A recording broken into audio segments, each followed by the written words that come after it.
Bem-vindo às Reflexões Pastorais, e é isso aí, a gente está estudando a carta de 1 Timóteo. Né? E agora, a partir do versículo 12, até mais ou menos até o versículo 20, meu convite é sempre que você releia essas passagens e medite novamente nelas, e que esse estudo possa te ajudar a você entender melhor o seu ministério, a sua função, o seu chamado pastoral. E quando a gente entende esse primeiro capítulo, é bom a gente lembrar que a razão de Paulo escrever para Timóteo era para que Timóteo não desistisse. E ao mesmo tempo que Paulo está afirmando, né, doutrina no coração de Timóteo, é importante ele lembrar dos falsos mestres, aqueles lobos que entrariam. Então é importante que Timóteo tenha doutrina firme no seu coração, porque quando falsos mestres vierem, não vai pegar Timóteo de surpresa, portanto, não pegaria a igreja de surpresa.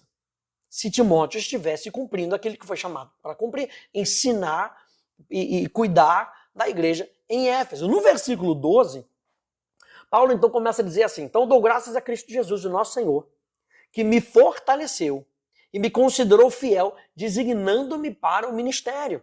Veja que Paulo está dizendo, Cristo me fortaleceu. A palavra aqui é endinamou, e endinamou significa ele me capacitou, ele me empoderou. Nós já vimos isso no segundo áudio. Ele me capacitou. O que eu tenho hoje não vem por força minha. O que eu tenho hoje vem por força do Espírito Santo. Paulo está lembrando a Timóteo que se Paulo era o que ele tinha chegado a ser, era somente por conta de Cristo na sua vida. Eu dou graças a Cristo Jesus que me fortaleceu. E aqui está uma receita contra o orgulho, gente. Em o seu ministério prosperando, o seu ministério avançando, você alcançando o sucesso que Deus falou que você alcançaria no seu coração, que isso não encha você de orgulho, que você se lembre que quem te fortalece é Cristo, quem te empodera é Cristo. E lembra, ele diz aqui, ele é o nosso Senhor.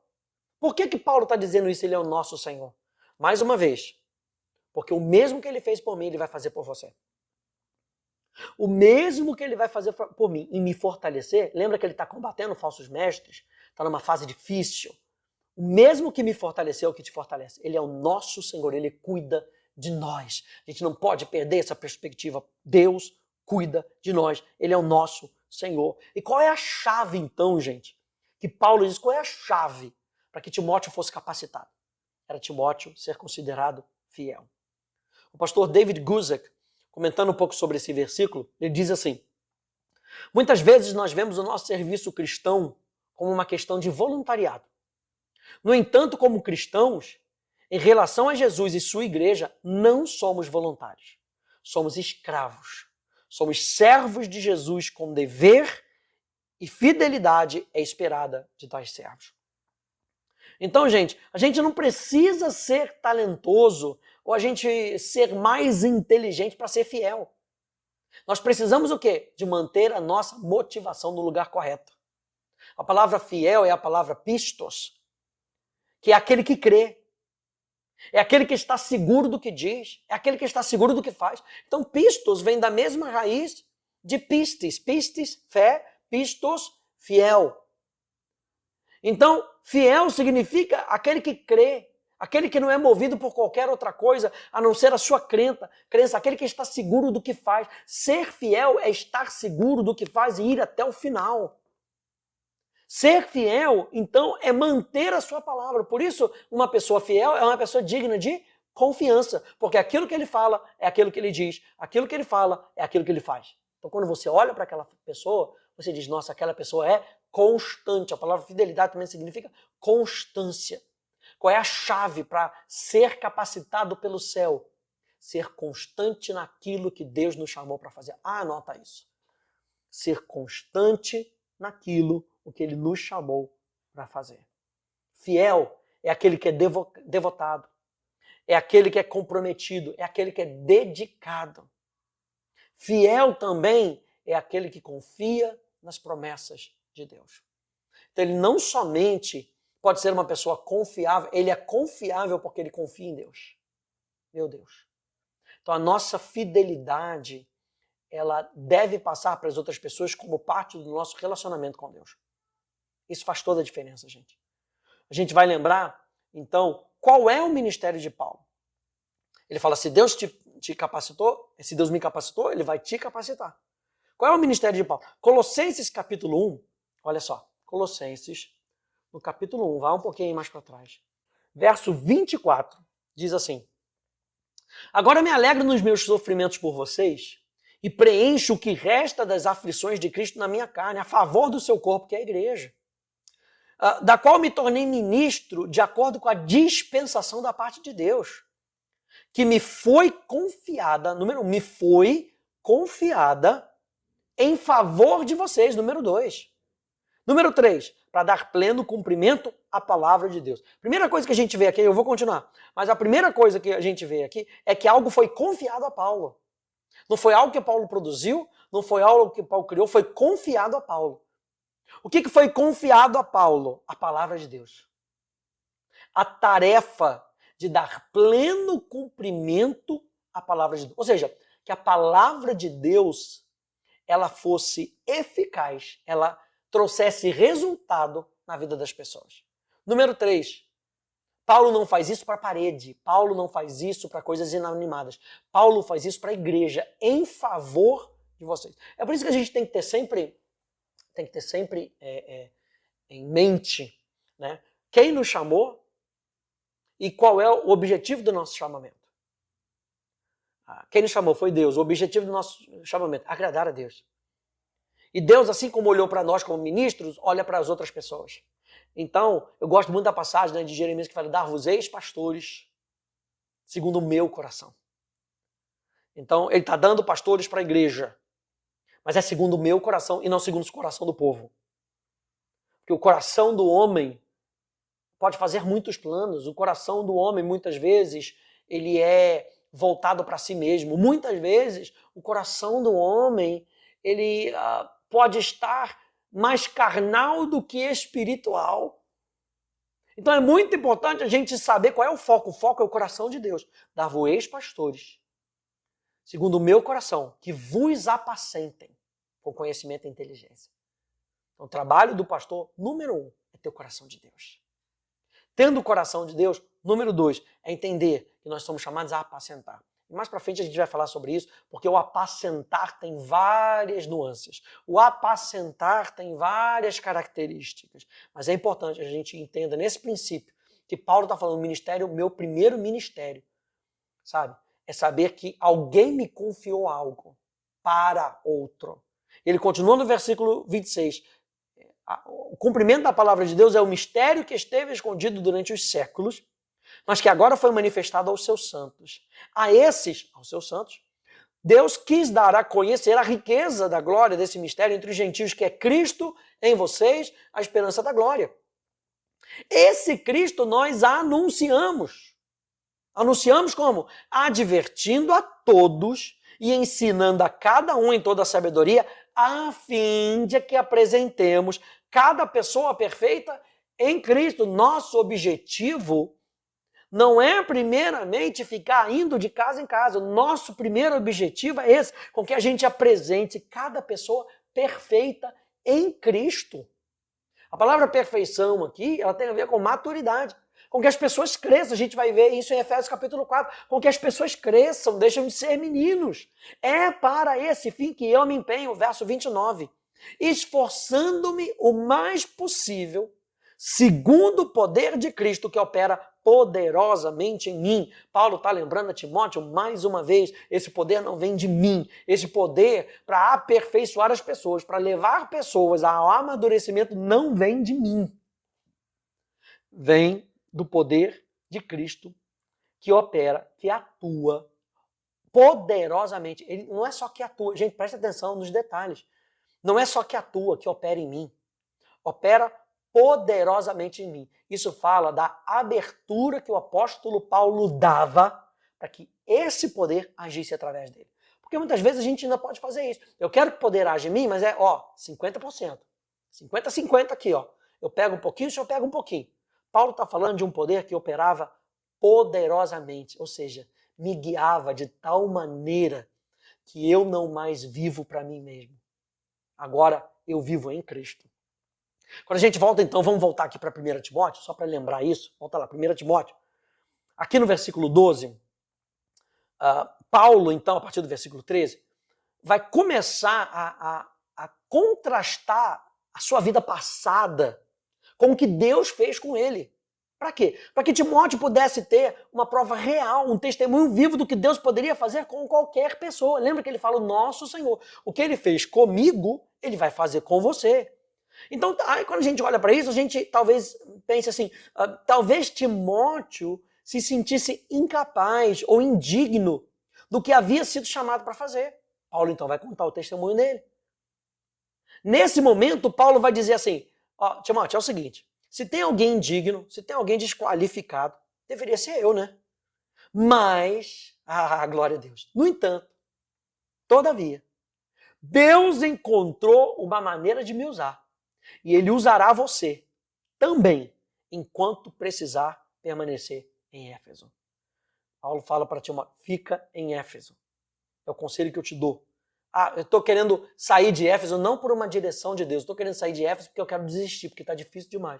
Ei, o mesmo poder que me transformou pode transformar você. Verso 13. A mim, que no passado, isso aqui é importante, gente, para o que nós vamos entender aqui, no passado.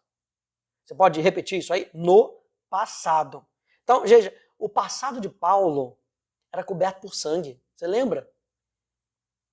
Mas esse passado, que era coberto pelo sangue, não o desqualificava de servir a Deus. E a gente vai ver o porquê.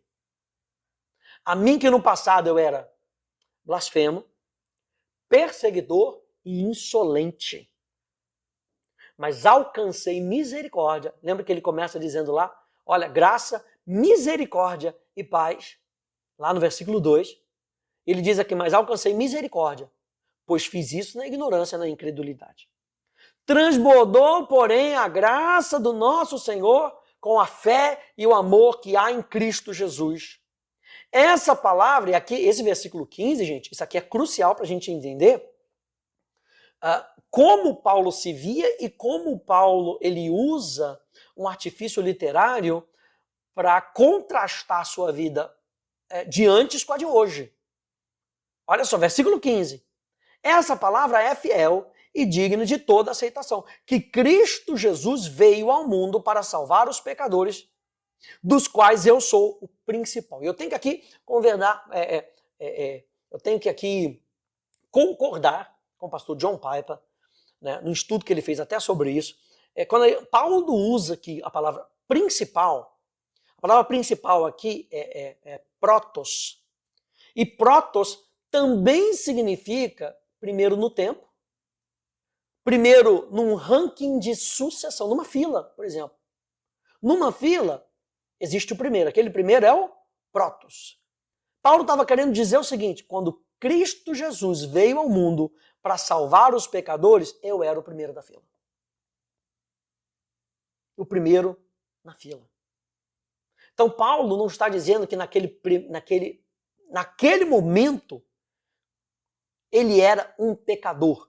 Ele está dizendo, em toda aquela condição de blasfemo, de insolente, de perseguidor, eu era o primeiro na fila. Eu estava logo ali no primeiro da fila. Timóteo, se Deus pode salvar uma pessoa que é o primeiro da fila, Ele pode fazer por você também. A segunda coisa é que no contexto bíblico, presta atenção, porque no contexto bíblico de todo o Novo Testamento, afirmar que Paulo ainda era um pecador ia contra o que Paulo pregava. Então a gente precisa entender isso. O que Paulo estava dizendo aqui no versículo 15? Ele estava falando de um tempo onde ele não conhecia Cristo. Paulo, por exemplo, gente, o apóstolo dos gentios, que também disse que estava morto para o pecado, Romanos 6,6. Que estava crucificado com Cristo, Gálatas 2,20. E que era uma nova criação em Cristo Jesus, 2 Coríntios 5,17. Então, o que Paulo está querendo dizer aqui em 1 Timóteo, capítulo 1, no verso 15, ele está essencialmente querendo dizer o seguinte: eu sou atualmente, preste atenção nisso, eu sou atualmente a prova número 1 de Deus, provando sua graça escandalosa que transforma em santos até mesmo antigos blasfemadores, perseguidores e homens violentos como eu. Ou seja, que transforma pecadores em santos. Isso faz toda a diferença, gente. Porque você não vê, por exemplo, Paulo em lugar nenhum. Eu fiz uma série sobre Efésios e eu falo sobre isso. Você não vê Paulo em lugar nenhum as igrejas chamando as igrejas de pecadores. E aí ele não chama ninguém de pecadores, mas nesse verso aqui ele se chama de pecador. E em todos os outros lugares ele fala: eu morri para o pecado. Eu fui crucificado com Cristo. Eu sou uma nova criatura. Não faz sentido. Veja, gente, pecadores não estão desqualificados de se chegarem a Deus. Porque Jesus veio o quê? Para salvar pecadores. Então é importante a gente entender que Paulo estava dizendo: eu era o primeiro da fila. Eu era o primeiro da fila. E Cristo me salvou. Verso 16, vamos voltar para o verso 16. Mas por essa mesma razão, me foi concedida misericórdia para que em mim, que sou o principal pecador, e aqui mais uma vez, ele fazendo uma alusão ao seu passado, Cristo Jesus pudesse mostrar a sua completa longanimidade e eu servisse de modelo para todos os que hão de crer nele para a vida eterna. Eu acho que uma tradução mais precisa da New King James significa o seguinte: mas por conta disso recebi misericórdia para que, por mim, primeiro, Jesus Cristo demonstrasse toda a paciência como um padrão para aqueles que depois creriam nele para a vida eterna. Ou seja, o que Paulo está querendo dizer? Paulo está mostrando que a sua vida, pela graça, poderia ser usada como exemplo, como um protós, como um protótipo. Se Deus salvou alguém como ele, pode salvar qualquer um. Misericórdia está disponível para qualquer pessoa que se achega a Cristo como seu Senhor. Mais uma vez, misericórdia está disponível para qualquer pessoa que se achega a Cristo como seu Senhor. E aí ele usa a palavra primeiro aqui. Mas por conta disso, recebi misericórdia para que por mim, primeiro, por conta dos que viriam a crer, por conta do testemunho dele. Ou seja, Paulo sabia que seria um exemplo e seria usado como padrão. Que responsabilidade, gente. Que responsabilidade a gente apontar um padrão para as pessoas. Que responsabilidade é a gente ser como exemplo para as pessoas. Quando Paulo diz eu sou, nesse versículo 16, para que em mim, que sou o principal, quando ele diz eu sou, ele não está dizendo isso porque Jesus não tivesse transformado a sua natureza. Ele não está dizendo isso porque Jesus não transforma a nossa natureza, agora ele está usando essa expressão eu sou. Não, ele está dizendo eu sou porque ele sabia que ele era a prova primária no caso. Imagina a gente falar sobre uma transformação de uma pessoa que você conhece. Você conhece aquela pessoa, né? Aquela pessoa foi transformada por Jesus, sei lá, era assaltante. E aí ela já não é mais. Você conhece aquela pessoa. Se alguma outra vez você encontrar com uma pessoa que você precise dar um testemunho, qual é a primeira pessoa que vem na sua cabeça? Essa pessoa. Paulo está dizendo eu sou justamente porque ele sabia que seria a prova principal. No caso de que Deus transforma pecadores em santos. É muito importante a gente ter isso em mente. Mais uma vez lembrando que em toda a questão bíblica, quando Paulo escreve, ele não escreve como pecador. Ele escreve como santo, alguém que era referência para as outras pessoas. Né? Não era perfeito, mas não era pecador. Está aí uma grande diferença. Eu explico sobre isso na minha série sobre Efésios, né? Falando sobre a nossa nova identidade. Tá bom? Então, depois de falar sobre tudo isso, Paulo, então, ele começa a cantar um hino sai dentro dele. Versículo 17, para a gente terminar. Ele diz assim, ao Rei eterno, imortal, invisível, Deus único, na Almeida Corrigida Fiel diz, Deus único, sábio, honra e glória para todo sempre. Depois de mostrar todo esse panorama para Timóteo, da onde ele tinha saído, onde ele estava agora, que ele só estava agora pela graça de Deus, o que ele faz? Ele canta um hino, ele aponta mais uma vez para Jesus, ele aponta mais uma vez para a obra redentora dele, ele aponta mais uma vez para aquele que é único, imortal, Rei eterno. Ele sabia, Paulo sabia, que Deus era o Rei eterno, que ele governava e reinava em completo poder e glória.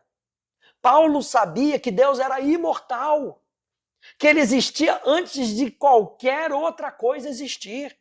E, portanto, sendo o criador de todas as coisas, e estando acima de tudo que foi criado. O que isso nos fala? Isso nos fala da nossa posição. Deus é o criador, nós somos criaturas. Eu sei, você é filho de Deus, você entregou sua vida para Jesus. Mas nesse contexto, criador, quando a gente usa a palavra criador, nós somos criaturas de Deus, nós somos criados por Deus. Ou seja, nós estamos abaixo dele. Paulo queria lembrar isso para Timóteo. Paulo sabia que Deus era invisível, não podendo ser completamente conhecido. Isso nos lembra que não podemos descobrir Deus completamente ou conhecer todos os seus segredos. Isso nos fala da nossa limitação. Lembra que Paulo fala, a gente conhece em parte e profetiza em parte. Lembra que as riquezas de Deus são insondáveis, ele fala em Romanos capítulo 11. Isso lembra da nossa limitação, o quanto nós precisamos depender das coisas do Espírito. Né? Nem olhos viram, nem ouvidos ouviram, nem jamais penetrou no coração humano, o que Deus tem preparado para aqueles que o amam. Fala da nossa limitação. Mas ele nos revelou pelo Espírito. Fala da nossa dependência daquele que é ilimitado. E Paulo sabia que somente Deus é sábio, que ele é Deus. E nós não somos Deus. Nós achamos que os nossos planos e as nossas percepções são muito importantes. Mas eu quero lembrar para você, para a gente terminar, que somente Deus realmente conhece e entende todas as coisas. E é aí que ele fala, gente, presta atenção, está precisando de sabedoria? Peça para mim. Então a sabedoria não é intrínseca nossa, nós precisamos da sabedoria de Deus. E a gente precisa compreender isso para que a gente possa seguir o nosso trabalho, seguir a nossa chamada, animando outros, fortalecendo outros, né? Sendo exemplo, sendo padrão, lembrando sempre, Paulo termina aqui no versículo 17, lembrando sempre de onde vem a nossa esperança, quem é o Deus a quem nós servimos. Espero que essa lição de hoje possa ter te abençoado, que Deus te abençoe, no nome de Jesus. Tchau, tchau.